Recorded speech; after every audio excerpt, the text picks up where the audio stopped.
Katika soka la Tanzania, vipaji ni vingi kuliko fursa na ndoto ni nyingi kuliko mifumo ya kuzilinda. Moja ya changamoto kubwa inayozungumzwa sana katika majukwaa ya soka na hata wadau mbalimbali pamoja na wapenzi wa soka nchini. Changamoto hiyo ni uhaba wa mawakala wa wachezaji wanaotambulika rasmi na TFF pamoja na FIFA. Hali inayowaacha wachezaji wengi wakitapatapa bila mwelekeo sahihi wa vipaji vyao. Wakati maelfu ya vijana wanacheza soka mitaani, shuleni na kwenye ligi mbalimbali wakitamani kuvuka mipaka kwa ajili ya kwenda kucheza soka la kulipwa, ndilo limekuwa matamanio ya wengi, lakini mawakala halali wenye kuweza kufanikisha hayo yote bado ni kizungumkuti, kwani idadi yao ni ndogo sana. Pengo hili limefungua mlango kwa watu wasiokuwa na sifa wala leseni kujifanya mawakala, kusimamia safari za wachezaji bila ulinzi wa kisheria na mara nyingi kugeuza ndoto za soka la nje kuwa simulizi ya maumivu kwao. Huu ndio uhalisia wa wakala wa wachezaji wazawa katika soka la sasa. Leo kwenye Extra Time tunaangazia mchango wa mawakala wa wachezaji katika safari ya wachezaji wa Kitanzania kuelekea mafanikio yao, hasa katika kuisaka tiketi ya kucheza soka la nje, changamoto zilizopo, mianya inayoua vipaji na nini kifanyike kulinda ndoto za vijana hao. Na msimiaji wako ni mimi David Kiamani. Twende wote katika safari hii.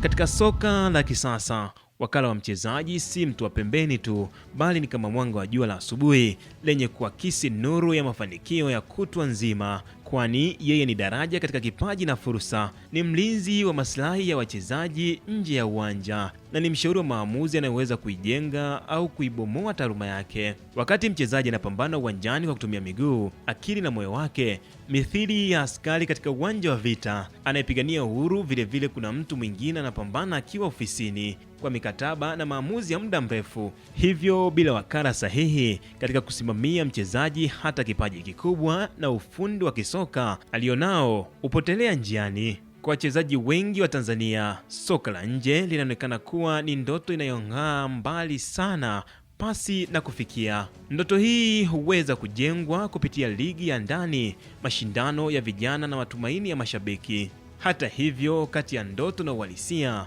wenye kuwa pengo kubwa linalohitaji daraja imara. Daraja hilo mara nyingi hujengwa na mawakala wenye uelewa wa masoko ya soka, mitandao ya kimataifa na sheria za michezo. Pale daraja hili linapokosekana au kuwa dhaifu, wachezaji hubaki upande mmoja wa ndoto bila njia ya kuivuka na kudhorotesha kipaji chake.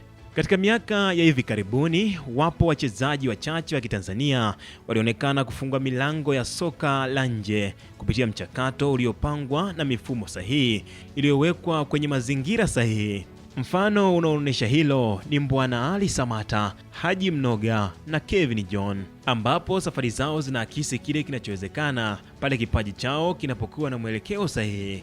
Novatus Dismas aliweza kusonga mbele kupitia nidhamu na maamuzi sahihi yenye udhabiti ndani yake. Haji Mnoga aliingia mapema kwenye mifumo ya soka barani Ulaya uliomjengea msingi wa kitaaluma na kimaadili, huku Kevin John akiwa zao la mashindano ya shule yaliyomfungulia mlango wa kuonekana na kuendelezwa kimataifa.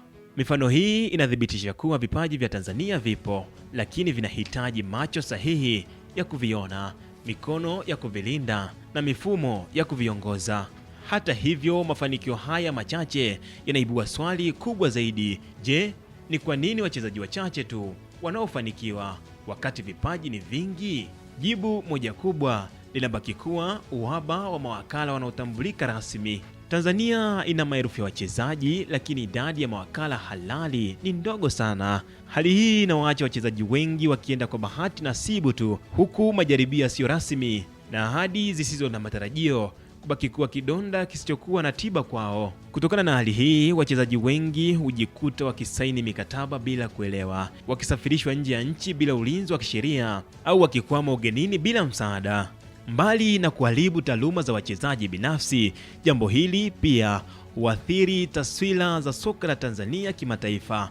Lakini pia inasadika kuwa sababu za uwepo wa mawakala wachache ni pamoja na ugumu wa kupata leseni za uwakala, unaohitajika uelewa mpana wa kisheria za kisoka, mikataba na masoko ya kimataifa. Aidha, wakala bado haujaeleweka kikamilifu kama taaluma halali, hali inayosababisha baadhi ya watu kuingia kwenye kazi hizi bila maandalizi, huku wengi wenye nia ya kufuata taratibu wakikata tamaa kutokana na gharama za mchakato mrefu.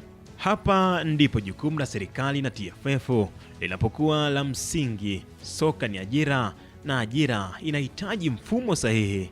Kwa mantiki hiyo, kuna haja ya kuwekeza katika elimu ya mafunzo ya wakala, kuandaa vitivo katika ngazi ya elimu ya juu na semina maalumu ili kuimarisha udhibiti dhidi ya mawakala feki na kutoa motisha kwa wale wanaofuata taratibu. Kwa wachezaji chipukizi wa Tanzania, wanachopaswa kuelewa kuwa kipaji ni mwanzo tu, huku mafanikio yanahitaji usimamizi sahihi, wakala wa kuaminika, subira na nidhamu, kujifunza kuuliza maswali, kusoma mikataba na kutambua watu sahihi wa kufanya nao kazi ni sehemu ya taaluma za wachezaji wa kisasa. Katika mpira wa miguu, mashabiki huona bao, ufundi wa kuchezea mpira, lakini hawaoni mikono iliyojenga ufundi huo. Mawakala wa wachezaji pia ni miongoni mwa mikono hiyo. Wanapokosekana au kukosa weledi, vipaji huumia kimya kimya na hata kuteketea.